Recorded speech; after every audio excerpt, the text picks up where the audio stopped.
Welcome, Meera. Thank you for joining us today. To get started, could you tell us a little bit about your yoga journey and journey into becoming a yoga teacher? Yeah, sure. Well, thanks for having me, first of all. And my journey is a little long, but I'll try to summarize as much as I can. But when I was younger, I would visit my grandmother in India, and she would just kind of wake up and do breathing techniques and do abhyanga, but she was never like, I'm doing yoga, I'm doing pranayam. It was just part of her lifestyle. So early on, I saw how yoga was such a profound tool for her with everything she had experienced in her life, and it was really regulating for her. And when I immigrated to the US, I kind of saw yoga in terms of that physicality, asana studios. And I was really confused, as you can imagine. And so I kept kind of learning from different places, like from my grandma, from the studios. I did really love, and I still love asana and the practice. But I kind of added those pranayama, meditation, those other tools to help me cope with my mental health growing up. And then I ended up actually going into engineering because I'm Indian. And that's what all Indian people do. A lot of Indian people are told by parents to be doctor, lawyer. And so I kind of followed that routine script. And eventually I realized, wait, I don't want to do this. And I've never wanted to do this. And I got really into yoga. I was living in Florida at the time, and I had a pretty bad car accident. So I started to do yoga like all the time. It was something that was so helpful for me moving through that. And then by the time I moved to California, I was just fully in it. I was like working in studios, and I was trying to kind of understand like what had happened to yoga in the US. And I felt like there was this huge puzzle missing, and I decided to get trained in trauma-informed yoga. And I went back and forth between India and SF to learn about pranayama, meditation, Ayurveda. So kind of piecing together things kind of in a multicultural way. And then as I was doing that, I realized how much yoga has to say about the mind. And my teacher, Prasad, really has taught me a lot of that aspect of it. And when I learned more about that and started working with people one-on-one, I realized I was in front of trauma all the time, and I was not equipped to help them. And seeing that huge gap, I really wanted to do something about it. And so I decided to go back to school, and I'm now getting my master's to become a therapist with the goal of integrating all of this together. So long story, but that's where I am today. That's cool. And yeah, I love you often share it on your Instagram as well, how you combined the modern Western therapy with a lot of the ancient yoga practices. How do you see yoga being used as a tool in therapy? Yeah, it's an interesting thing that is like now starting to happen more, and it's exciting. But from, a modern science perspective, we've seen studies showing that yoga is helpful for stress, anxiety, burnout, mental health. So from just doing yoga is helpful. But when you look at it specifically in therapy, you are asking people to talk about really difficult things. And I think kind of a miss in the past when it comes to mental health and therapy is that we need to have people come in with a regulated nervous system in order to bring up things that can be just so difficult to talk about. And there's so many tools to regulate the nervous system. And I do think part of the role of a therapist, especially moving forward, is going to be how do we give our clients the tools to regulate before making them dive in. And I think that will allow clients to open up, to trust more, and also to feel safer in that therapeutic space. So it's all really exciting things to see how that's going to come together. Is there any type of trauma in particular, or is it a spectrum? Yeah, that's a good question. I could tell you a specific technique, and these are things that I'm seeing more in, like I'm seeing with other practitioners. It's not something I've tried myself, but with EMDR, which is eye movement desensitizing and reprocessing, it's a technique that's used for PTSD. It's used for trauma, complex trauma, and essentially help people to go back into memories from traumatic episodes and reprocess them. And it works through the idea of having bilateral stimulation with your eyes. So all of that is like very technical. But what I know that practitioners are doing is they're integrating pranayama into this. So they will do a reprocessing session. So it's kind of like tapping or something. And then they're like, how are you feeling? Okay. If they're like struggling, all right, let's do some rounds of breathing. And let's go for it again. Similarly, at the end, you kind of leave this person, you've gone through like some part of their past. It can be really difficult for them. you're like, okay, bye. That's not what therapists do, I promise. But another tool to do is to actually have a meditation practice or a pranayama practice towards the end, or even a movement practice, something that will help them regulate so that they can feel like, okay, I'm ready to go back into my life. So according to yoga, what are the layers that make up our personality and who we? Yeah. So this is like the when we're talking about yoga and what they had said about our layers and who we are, there's so much wisdom in the Upanishads about this. And this is what I feel is kind of a miss in terms of, wow, this is really, really epic and it goes so deep. And actually, a lot of the knowledge in these layers are now being kind of brought back into therapy. Like CBT, cognitive behavioral therapy, is basically said within these layers. So when I learned about this model, I was like, wow, does anybody see this? So that's kind of how I felt about it. But so in the Pancha Kosha model, it basically describes, I like to use an onion as an example. It describes layers that we are as humans. So it goes all the way from the outside. So you think of food sheath and like physical body or skin. So you think of that physical layer, and that's Annamaya Kosha. And then it starts to move more subtle and subtly inwards. So the next layer is working with the breath. It's the subtle body. It's being aware of the gunas and the prana within us. So that's pranamaya kosha. And then the layer after that is manamaya kosha, which is the mind and emotions. And essentially what the philosophy of this model is saying is that we want to have a relationship with each of these layers. We want to work with the body. We want to eat right. We want to love our bodies in order to not be trapped in that layer. And as we like really figure out how to work with the bodies, now we're like, oh, there's some energy pulsing in me. What's this about? So then we start to spend some time with this layer. We start to work with our breath. And now we're like, okay, I have a relationship with this layer. And so the layers kind of all match into each other. But I think the helpful thing to talk about with this model, because there's about, I think, 5 layers, but I think the ones that are most important when it comes to mental health is Manamaya Kosha, which is a layer of our mind and emotions. And in this layer, what the yogis would say is that the key is to actually feel your emotions, which is sometimes it gets misunderstood in a lot of spaces today where people believe that Eastern practices are about saying bye to your emotions, like, or this thought comes by, but it's actually about allowing it to come and pass through. So if you feel that anger, do what you need to do to release that anger and then let it pass through. And if you can work with your emotions in this way, then your energy is regulated and that impacts your body. So it kind of goes backwards in that way. And then the next layer is actually your belief set, which is the beliefs that we have about who we are. So things like, I'm not good enough. If anybody has seen like Inside Out too, that like belief that she had, like, I'm not good enough, it starts to impact our emotions. So if I don't think I'm good enough, then I start to feel helpless or stressed. And that impacts our emotions, which is the layer above that. And that impacts our mind and our body and our whole system. So I know that's like very deep, but if you look at cognitive behavioral therapy, which is a modern understanding of the mind, this is saying the same thing, but it's also adding a layer, and it's saying not only does it impact our emotions, but it impacts our energy, it impacts our mind, it impacts our whole entire body. Yeah. So what sort of specific tools do we have for working with these layers of ourselves? Yeah. So when we look at Annamaya Kosha, which is that first layer of the body, we can think of, asana. When we talk about yoga, we have asana. But if you're not really talking yoga, you can think of like proper nutrition, Ayurveda, exercise, even like kriyas. So some yoga kriyas like working with a neti pot or doing Kapalabhati, like those are cleansing the body. And then when we look at pranamaya kosha, the energy level, we also again have like movement, but also you start adding the breath, because the breath is a tool for working with our energy according to yoga.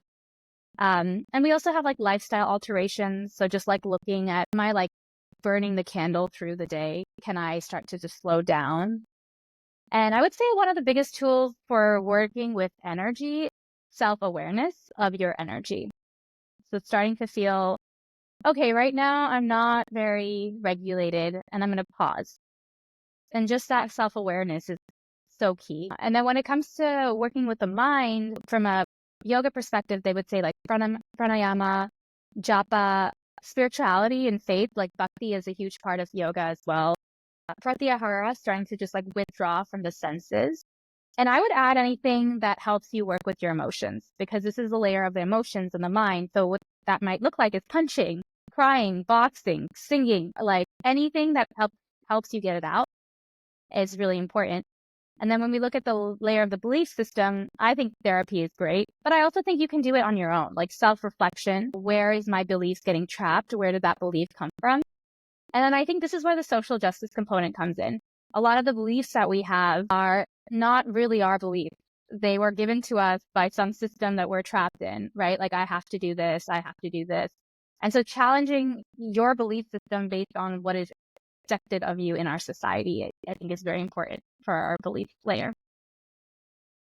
That's a good point, because there's a lot of things like, it's the thing on social media, and if you don't speak up about the specific thing in the specific way that we want you to, then you're going to get cancelled or something. And I think it's important to step back on that sometimes and evaluate what's actually going on here, and are you actually understanding it? Because it can be kind of dangerous to speak out about something, and I've seen it a lot, where you don't actually understand both sides of the thing, or you don't even understand it at all. It's just like the popular influencer kind of thing to be bashing at the moment for whatever reason. And that applies to all kinds of things.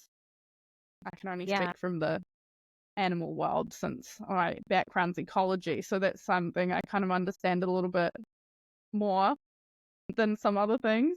And I see it a lot with like animal rights stuff, that people then start going, oh, that's cruel to the animal and we need to ban that, and they get tied up in the emotions around how it sounds without actually understanding the animal's behavior or why the practice is there and like what the purpose is for it. And then ultimately they just protest for something, and then the result is something worse ends up happening to the animals. I've seen that so many times.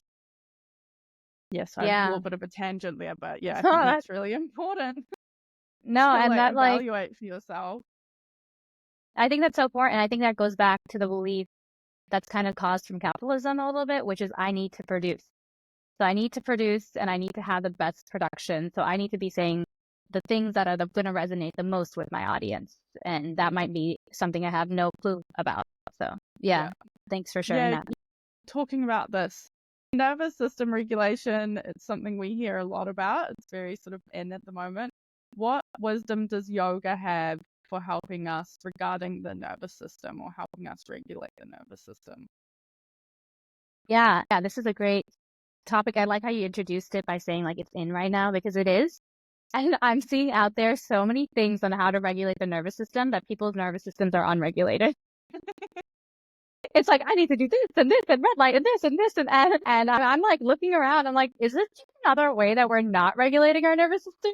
But yeah, that was just a side note. Yeah, and it's really simple, right? So when we look at the Yoga Sutras, they use the gunas, and I'll parallel it to our modern understanding of it, but the gunas makes things so simple, right? All we have is 3 things to worry about, or not worry, but think about. We have tamas. So when we are feeling like this, like lower energy, but also like it can be really cozy and grounding. It can make you just want to like lay and relax. And when we have a lot of that tamasic energy, we're kind of like numb. We're just like flop, like I can't do anything else, right? So we have that one end of the coin.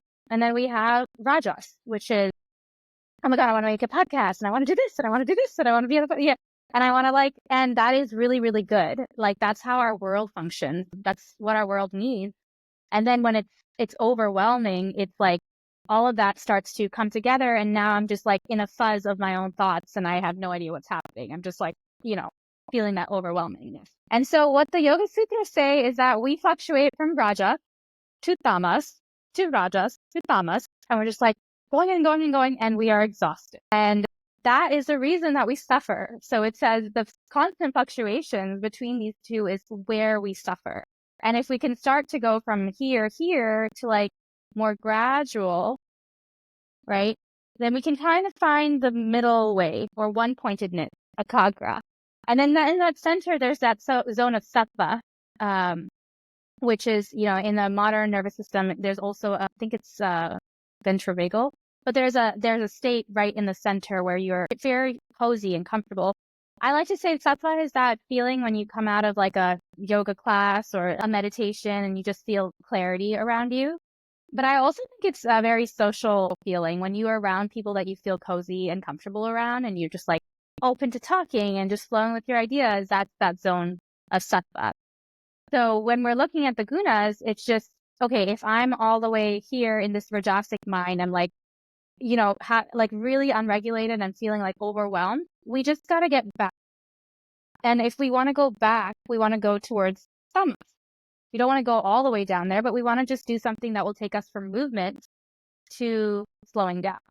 And then if we're in tamas, we want to go somewhere from slowing down to a little bit of movement. And the polyvagal theory, it says the same thing in a different way. So that's our modern understanding where it says that we have different like fight, flight, freeze, fawn, all of those different zones align very similarly to the gunas. They're different systems and they have differences, but there's a lot of overlap. So when we look at just regulating the nervous system, I think a phrase that we can all use is opposite balance, and like enhances like. So if I'm feeling overwhelmed, you think, what is overwhelm? It's movement. And what is the opposite of movement? Or if I'm feeling really lazy, like I just want to binge watch Netflix and cry all day, that's fine. You should do that. And then how do you get yourself out of that place? How do you get yourself back to what you want to do? Maybe just go on a little walk. So gradually coming back to that center. And you can take courses and things. I think they're really important, but I think we've made nervous system regulation so complex right now that I think it's dysregulating all of our nervous system. So, yeah. Yeah.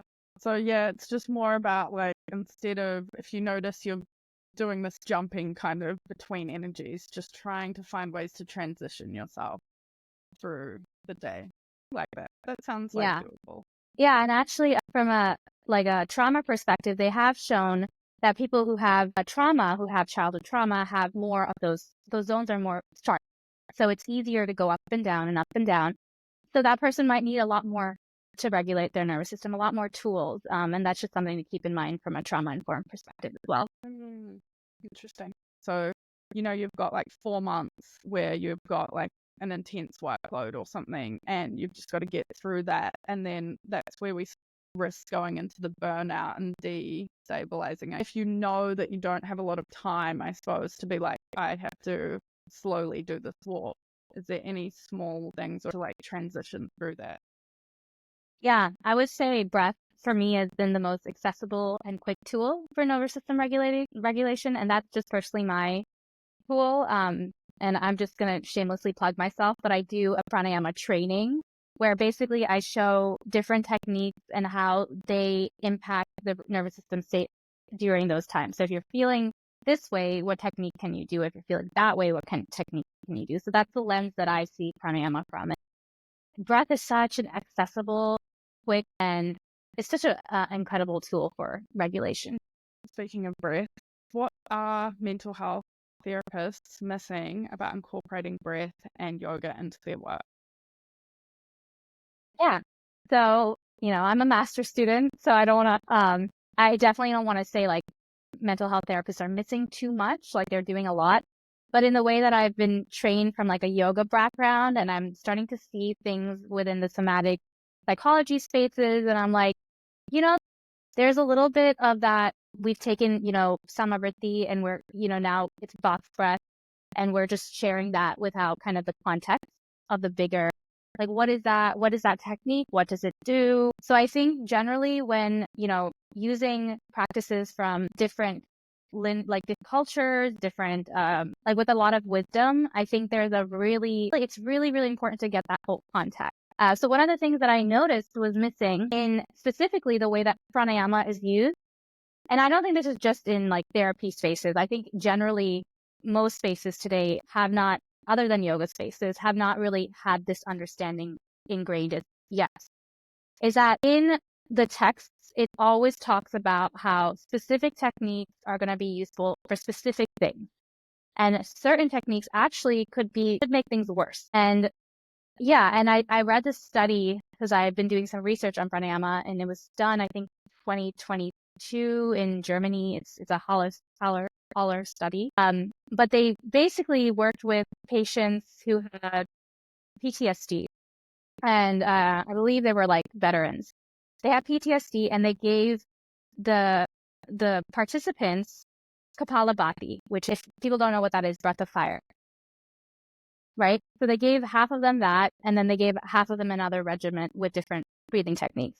And what they found when they gave Kapalabhati is that these participants had adverse effects. They had more anxiety, and we don't want to traumatize people who have PTSD. Like, that's something that, in the yoga test, we wouldn't even question that. We'd be like, yeah, we know that. Like, yoga teachers will understand this. They'll be like, why would you give someone with anxiety or PTSD, why would you give them that technique? But that's not something that's caught up research wise. So people are like, this is a technique that we can do for this and that. And, and you know what? Pranayama works for anxiety. Let's give all of these different techniques. But they're really specific and they're very specialized. And I think for people who are not exactly sure about this and don't have that background, they should talk to yoga teachers, because yoga teachers have a lot of that wisdom to be able to share with that as well. So that's kind of one of the main things that I see. This personalization aspect of the breath, it's a very crucial part of sharing the breath. It's interesting that you would do a study breath and not kind of understand a little bit more of the background. But I guess it's good because then we have evidence for that. Yeah. And I'm not sure too much about the context of that study. They might have actually understood it and been like, we're trying to show all of the other therapists. Yeah. So I don't know about that, but I do know that certain people will definitely not have that context on it. Yeah.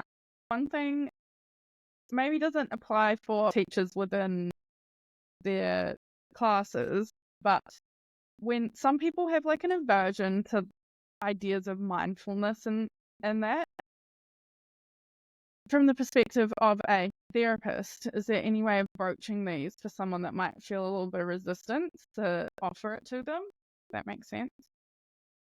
Yeah. So I could talk about from a perspective of like working with clients, and I think that there's stages of changes. So this is something we learned in school, where there's pre-contemplative. So this is what's happening in my own head. I have a problem, or I could possibly do something, but I'm like in my head, like I don't really I'm not really contemplating that opportunity, right? And then it gets more into like, now I'm starting to contemplate, oh, maybe like mindfulness could be helpful, right? And you can really work, like you can talk to and work with somebody in those stages. But what you can do is when they're ready to like, or when they're finally starting to question, like, maybe this is helpful, you jump in. So you got to know the right timing to jump in. Because if you're trying to tell somebody who like is so against mindfulness, like has that aversion, whatever reason, you can definitely ask them, where does that come from? You can ask them those questions, but just keep in mind that your ability to control the outcome, it's not going to be on you. That's something that the stages of change within. And one of the hardest things of our work as yoga teachers, I think just the work of healers in general, is knowing that we cannot force anything on others. So we just got to figure out the right time to give them the option. And then if that never happens, we got to figure out something else that will work for them. We have to meet them where they are. I imagine once I start seeing clients in therapy, I imagine that a lot of them will not want to do mindfulness techniques. To save that therapeutic relationship, I won't make them. I'll say, let's do something else, because the trust that you have with your client, from whether you're a yoga teacher or whatever, is more important than you like throwing things at them and hoping that it lands, is what I would say. Yeah. So speaking of clients, what is one thing that clients can take away to improve their mental health? Yeah, I think everyone can, across the board, with their sadhana practice, which I don't know if folks know what that is. If you don't, you can read my articles on it. But for the sake of this call, I'll boil it down to like a practice that you're doing every day, maybe when you're waking up. And what starts to happen is, this maybe includes like a little bit of movement, a little bit of breath, a little bit of meditation. What starts to happen eventually is this will bleed into the rest of your life. If you're doing something every day, you're doing ujjayi, then you'll find that when you're in moments of stress during the day, you will immediately go to the practice. And so that consistency of doing something, routines are so important. Whether it's just your sadhana practice or just like, I'm going to have breakfast at a certain time, creating more routine in your life creates less opportunity for the brain to wander. And that's really, really, from a modern psychology as well as like ancient studies, it's just really, really a critical part of our mental health. Yeah, that's good advice. And we're going to jump now to our final rapid fire question. If you could turn to yourself in your first year that you began to practice and study yoga, and maybe particularly when you were studying to be a teacher, what advice would you give? Just like chill. It's okay. It's going to take a long time for you to learn. And once you learn enough, you'll realize you don't know anything. So it's a long journey. You know, even like my yoga teacher in India, he'll say, you know, if you don't get it in this life, you have the other one. So whether or not you believe in that, even that is a consoling thought for me. Just this idea of like, you don't need to get it right today. You have tomorrow, you have 10 years from now, and your career is a long trajectory. Yeah. I just tell myself to chill. Yeah. And one more, and to start a newsletter. Just start a newsletter. Whether or not you're doing it right now or not, if you're going to classes, you're meeting people, just start a newsletter. 5 years from now, you will be like, thank God I started that newsletter. So, yeah. That is good advice from both the business and the personal perspective. I like that you said you'll eventually realize that you know nothing, because it's true. One of my best lecturers at university, he basically, that was his advice. He was like, you'll realize that eventually you know nothing. The more you learn, the more you know nothing. It's always stuck with me. Yeah, it's so true. So true. I know it's that a very humbling place to come from as well, because you're like, so where can people come and connect with you to learn more? Yeah, so my main offer that I love to share is my pranayama course. And it's like a 9-week training program with live sessions, virtual, and self-guided course. So this is where we learn all the pranayama techniques, but also how to share them with like intention skill for yoga teachers, healers, therapists. So all walks of life. That's one of my main ones, and you can get that on my website, so truetoyoga.com. My Instagram is a great way. I just like post the random things on there, random offerings that I have, which is Meera V108. And then if you want to just get newsletters, I send one once a month when I'm doing things right. So you can sign up for my newsletter.